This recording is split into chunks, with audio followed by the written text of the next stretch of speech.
Hey boys, welcome back to some more NRL Supercoach Season 2020. It sounds weird to say 2020. Years are going quick, dude. New decade. But yeah, we had a look last episode at the dummy half hooking options. Sort of went through, just the main guys, a few of the cheapies to look out for, and just sort of discussed who's on offer. And we're just going through the list here. Next off the ranks is the front row forwards, and it's an important position like any other, but I think this is a position that definitely has the top of the top, and then more middling range, and it's a matter of are you going to be able to spend the big bucks on the top of the top, because you're spending a lot of money in key positions elsewhere, like could be dummy half, fullbacks, obviously, the halves, the centers, back row is always very expensive, so the front row is always a tricky one in my opinion. Now, up the top of the list, first and foremost, we got Payne Haas, who he's going to be the best front rower again this year. I don't have any reason to doubt it. 728,000 big ones. It is very, very costly. And this is what I was sort of talking about in terms of the dummy half options last video. If you're going to go for someone like a Cook and a cheapie, you're spending a lot of money, even though you're getting one cheapie. Cook is 700,000.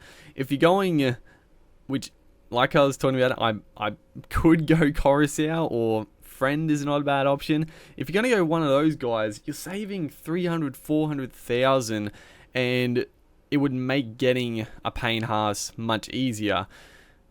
If you're really relying on cheapies, you're just going guns and cheapies, which is a lot tougher this year because there doesn't seem to be that many cheap options. There are cheap options, but there's no bottom dollar cheapies that are sort of guaranteed to play this year at the minute. I'm sure some will pop up before the season starts. That'll help us out a lot. But at the moment, it's pretty bare bones, so it makes sort of getting the top guns and then cheapies mixed in a lot more difficult than previous years, which I like that fact. It makes picking a team a lot more difficult, and you have to make a few more tough decisions. So yeah, and that's why spending that much money on a front rower, it's probably worth it though. I mean, I didn't have Payne Haas in my original team, but I don't think I can go past. I don't think I can go past him. Like I said at the start, I don't think he's going to be any worse off this year. Averaged, I don't know what he averaged. It must have been over 70 last year. Obviously, he's going to be affected by Origin, but yeah, I can see him playing big minutes still, huge workload. Yeah, if you can fit him in, I don't think there's going to be a better option in the comp. If we go down the list here, David Klemmer was outstanding last year. I never picked up David Klemmer. It may have cost me a few points overall, but my front row was pretty solid. But Klemmer was probably one guy that got away. He didn't start out cheap last year, but he was definitely a heck of a lot cheaper than starting out this year. He had a fantastic season for the Knights. He was playing huge minutes. Just getting through a mountain of work. And again, the Knights forward pack, I think Klemmer is going to have to be the guy that carries the forward pack again. I think the Knights actually might have a decent season, but I still think Klemmer, if the Knights are going to go well, Klemmer has to play big minutes. He has to carry a huge amount of load. So Klemmer, not a bad pickup. And again, I bring it back. Like, if you're going to go Payne Haas, saving 100,000 to pick up Klemmer, potentially, they're fairly like for like. Payne Haas definitely has the edge, but they're fairly like for like players, and it'd be tough to fit both of these guys into the front row. So, in my opinion, if I had to choose one, I probably would pay the overs for Payne Haas, but Klemmer, a very good option still. James Fisher Harris next off the rank here. He's actually injured. If this pops up, no, doesn't want to pop up. Nope. I don't know what's going on.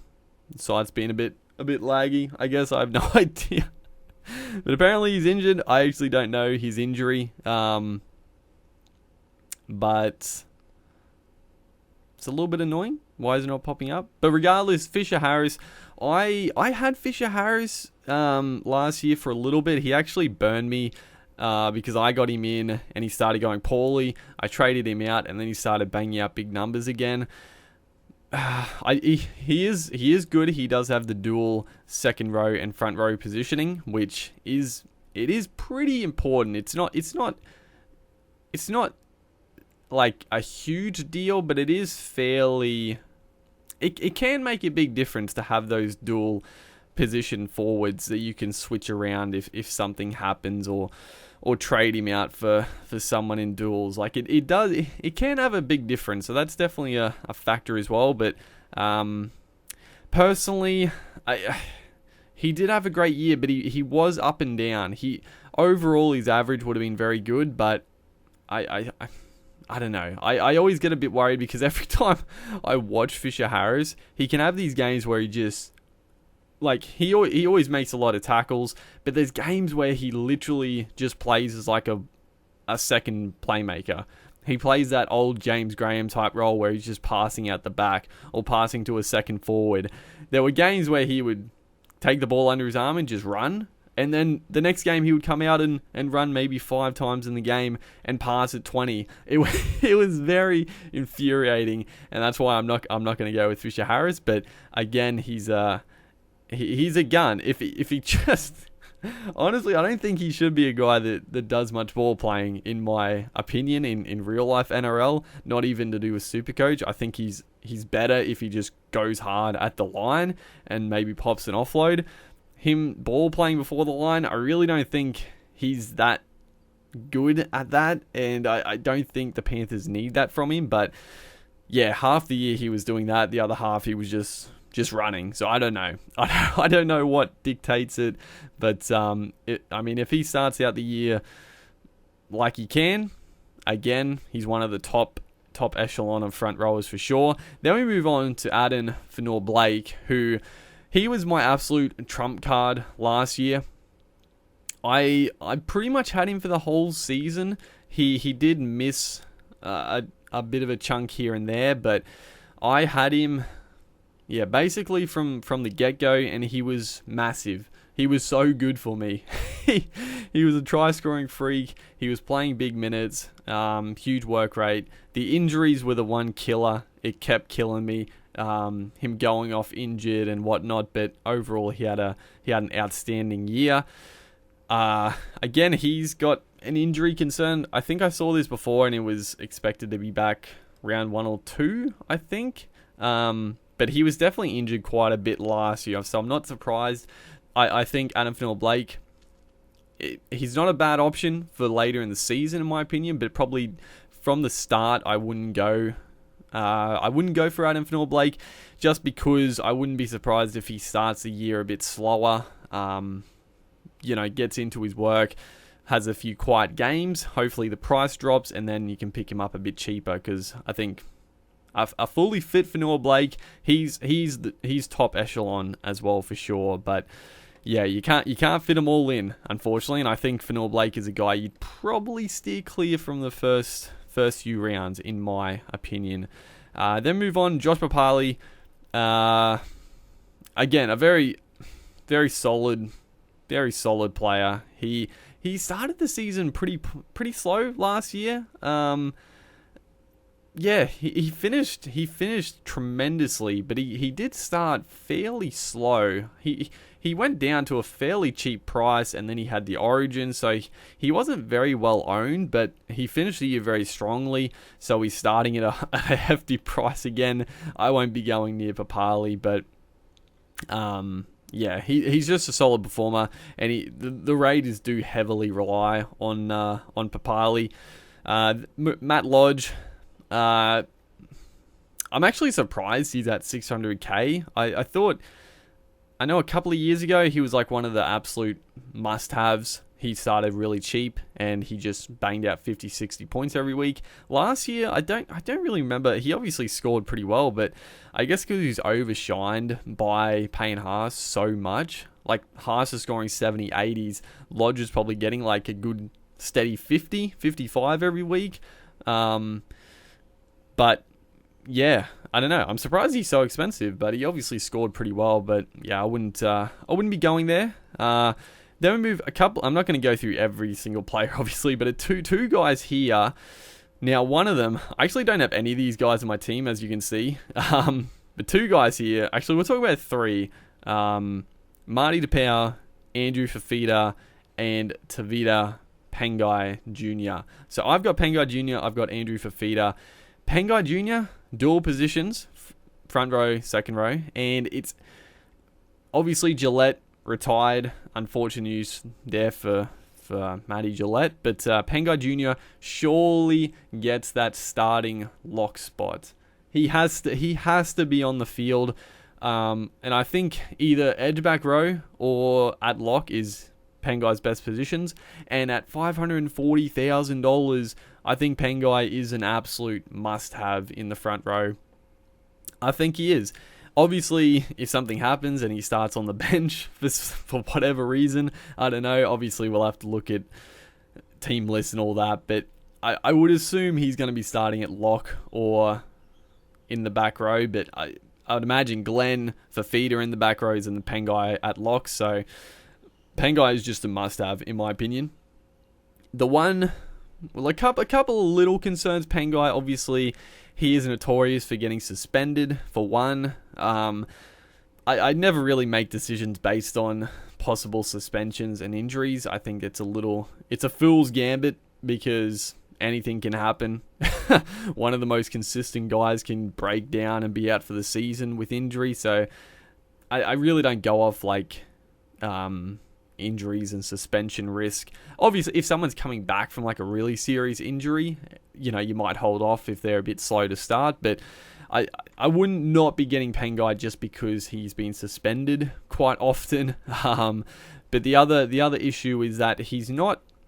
If he's playing in the back row, I can see him playing huge minutes. But more predominantly, he's going to be playing lock, and he's not going to be playing huge minutes at lock because of the way he plays. He's very impactful.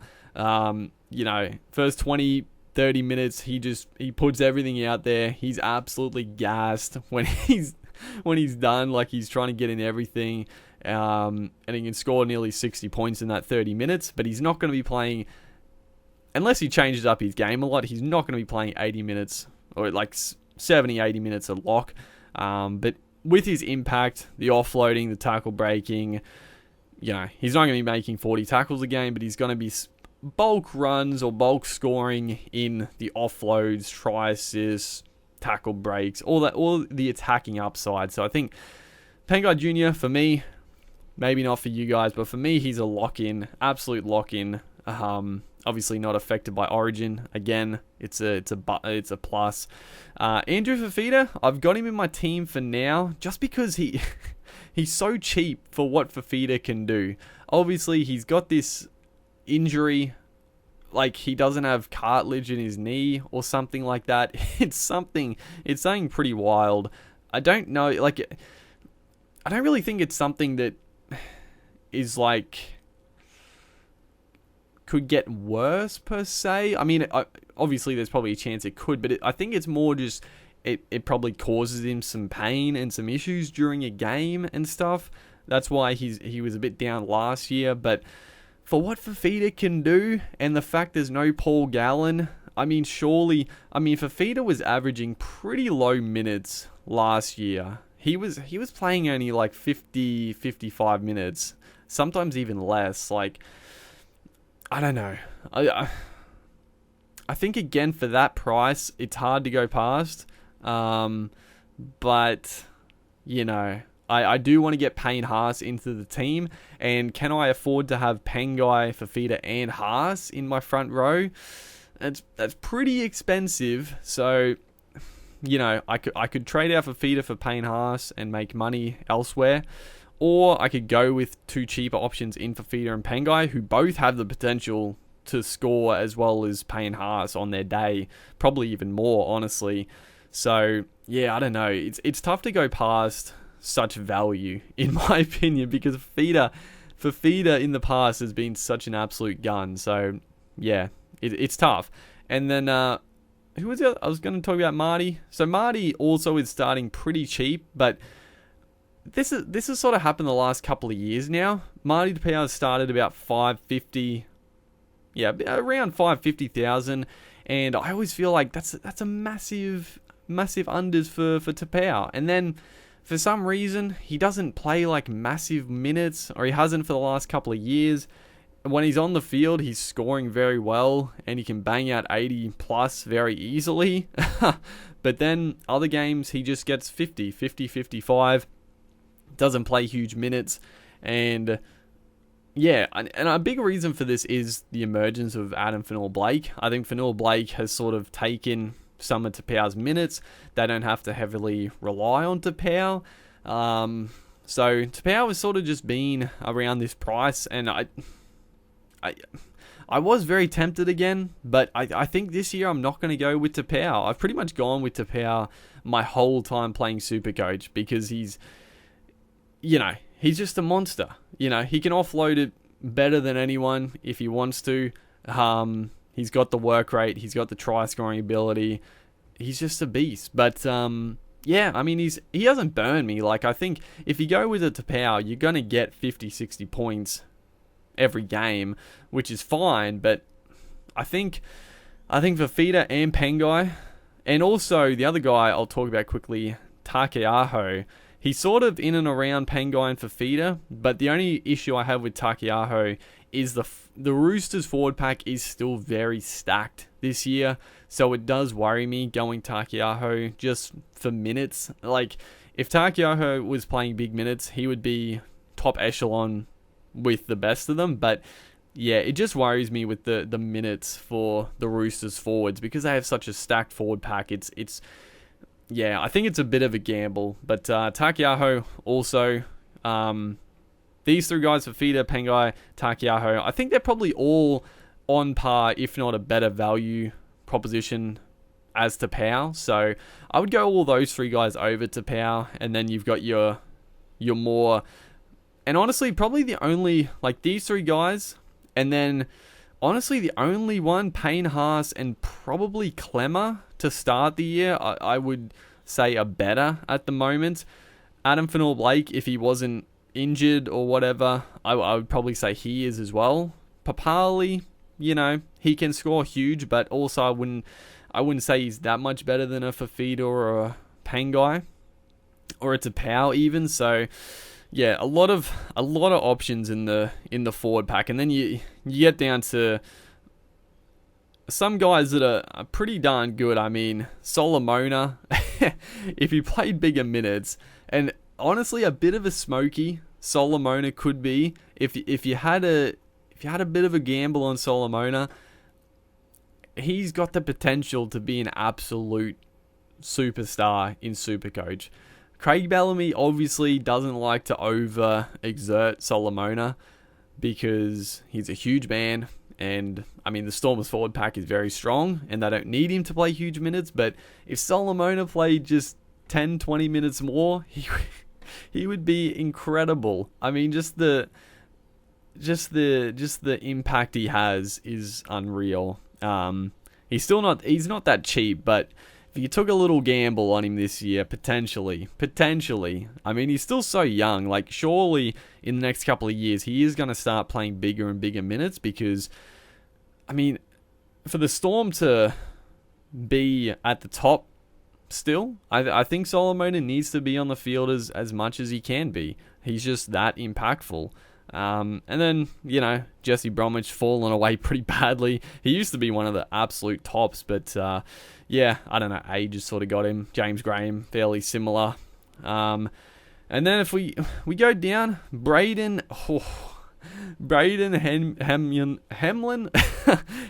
Ueli from the Sharks. He's 432. he really came on last year, and he was the guy. He was taking so many minutes away from Andrew Fafita. That was the main reason that Fafita was sort of scoring not as well. Hemlin Ueli was doing Fafita's job, but better.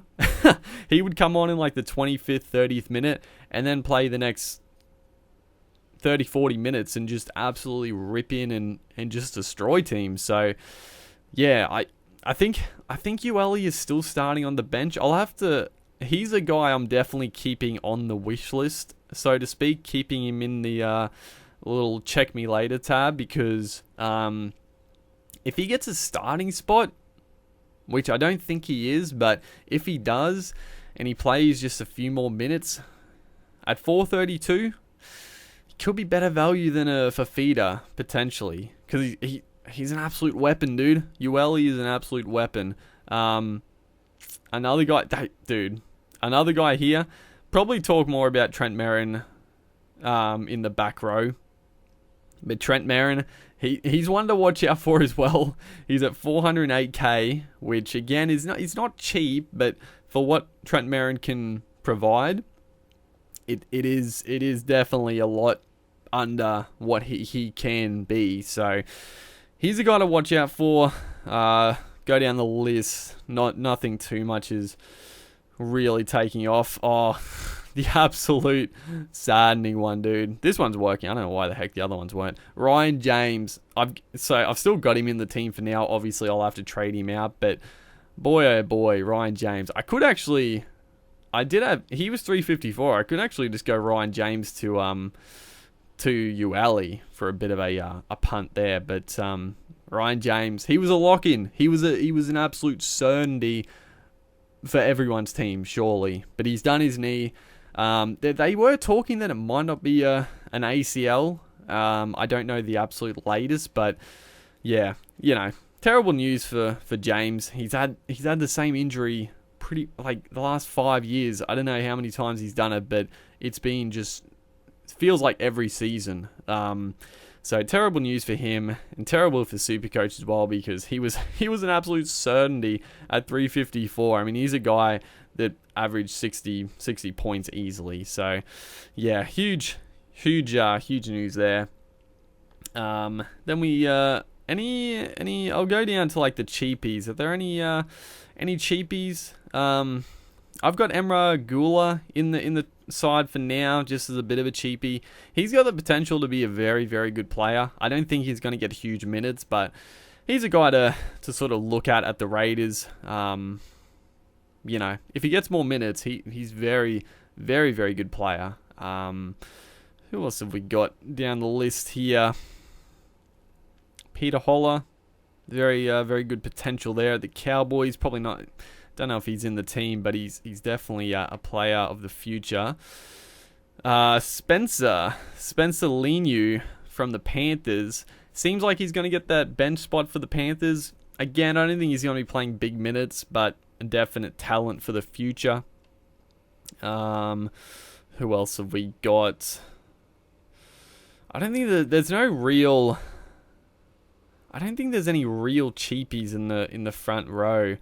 As of yet, I'm probably missing some, for sure. But yeah, I don't think. I can't see it at the moment. I'm sure a couple will pop up that we can chuck in our teams. But yeah, that's the front row discussion. Let me know who you guys are going to be picking. Payne Haas, I'm sure, will feature prominently. But any other Smokies? James Tarmo. He had a pretty good year last year. Who else? I mean, Hargraves he's always cheaper than I feel like he should be, because every time I watch him play, he's massive for the Roosters. But I guess he just doesn't score that well in Supercoach. But not a bad option. But yeah, hopefully you guys are enjoying this little Supercoach series. Make sure to like and comment, and I'll see you in the next one.